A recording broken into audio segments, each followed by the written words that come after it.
आपने ये एकदम जीरो से स्टार्ट किया, तो ये जो बिजनेस में आपको ना मेजर प्रॉब्लम्स कौन से लगे ये बिजनेस करने में प्रॉपर्टी का? लेबर मिलते नहीं है, इंजीनियर तकलीफ देते हैं। मैं पढ़ा लिखा नहीं रहने के कारण इंजीनियर और लेबर और कॉन्ट्रैक्टर इनकी थोड़ी तकलीफ जाती है। फिर ज़्यादा अगर कॉस्ट किया ना तो अच्छे से अच्छा इंजीनियर मिल जाता है मुझे। थेरोटिकल नॉलेज लोग बोलते हैं कि बुक पढ़ना इंपॉर्टेंट है, एजुकेशन लेना इंपॉर्टेंट है।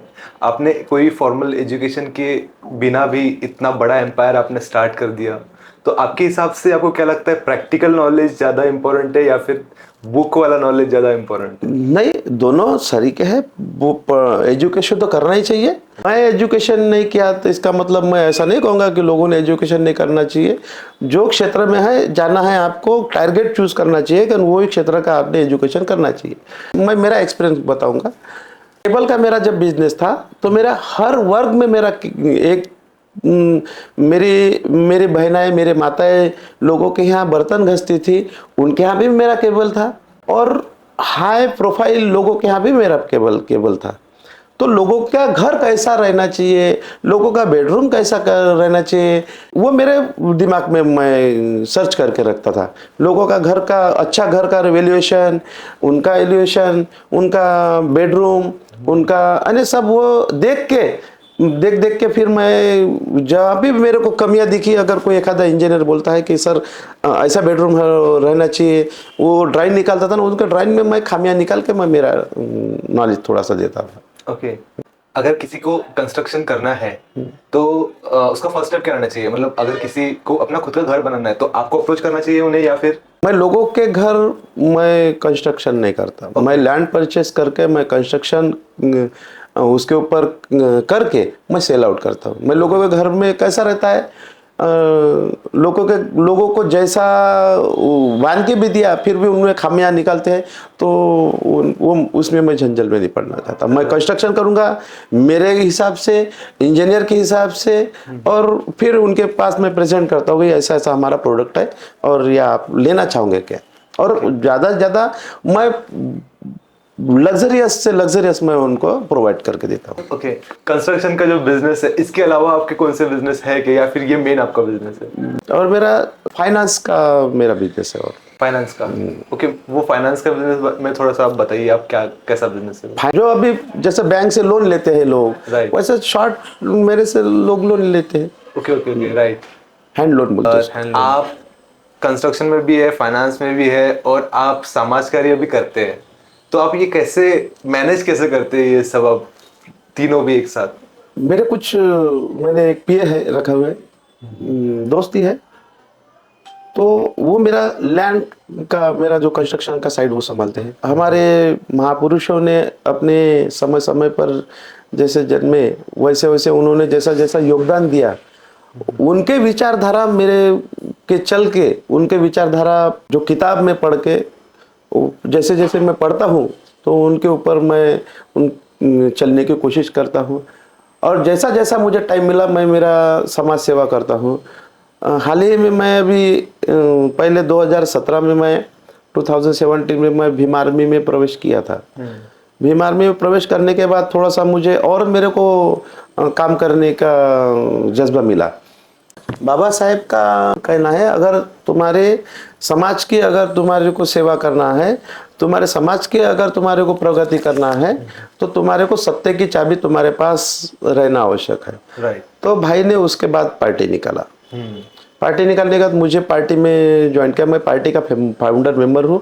पार्टी में भाई ने मुझे स्टैम्प पेपर पे एफिडेविट करने को बोला था, मैं स्टैम्प पेपर उनके पास दिया हूँ। तब से मैं पार्टी के विचारधारा पे मैं काम करके लोगों की सेवाएं करता हूँ।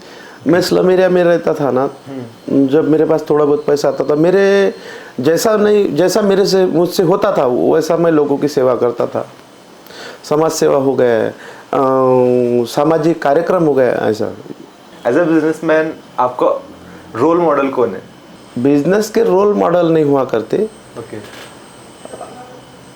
विचारों के रोल मॉडल हुआ करते हैं। बिल्कुल। आपने भी दोनों का क्वेश्चन कंबाइन किया है। तो मैं पहले रोल मॉडल मेरे परम पूज्य विश्व रत्न संविधान के रचयिता डॉक्टर बाबा साहब अम्बेडकर और हिंदवी स्वराज्य के संस्थापक छत्रपति शिवाजी महाराज और मेरे माता पिता, ये मेरे रोल मॉडल है।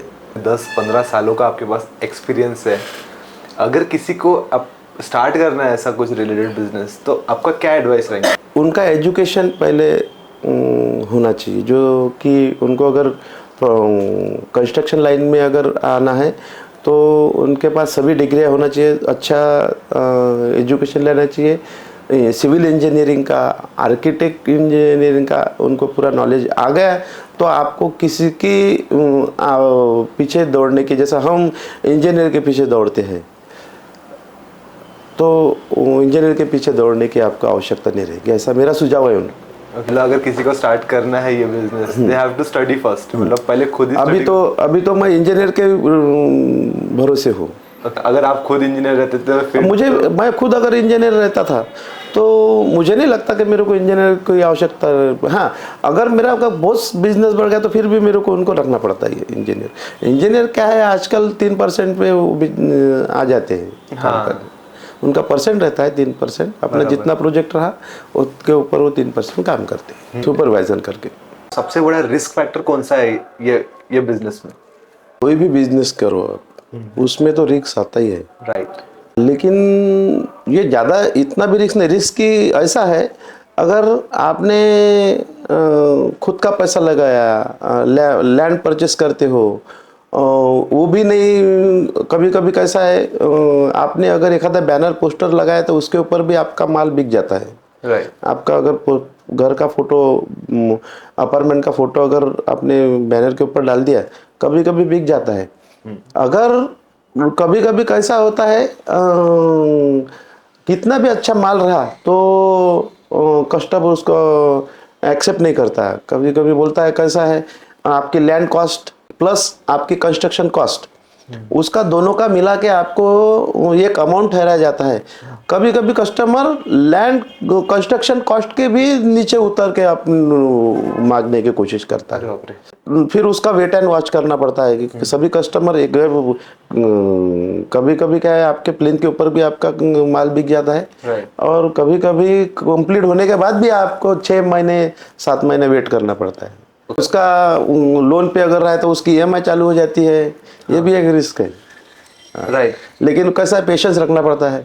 बिजनेस कोई भी रहो, पेशेंस जरूरी है। से लैंड अपन ने लिया तो उसमें ऐसा तो पॉसिबल ही नहीं है कि ना उसमें नुकसान हो, राइट? नुकसान होना भी पॉसिबल है कि उसमें फ्लैट हो, रो हाउस हो, बंगलो हो, उसका समय के हिसाब से ही आपका सेल होना चाहिए। नहीं तो उसका उल्टा मीटर चालू हो जाता है।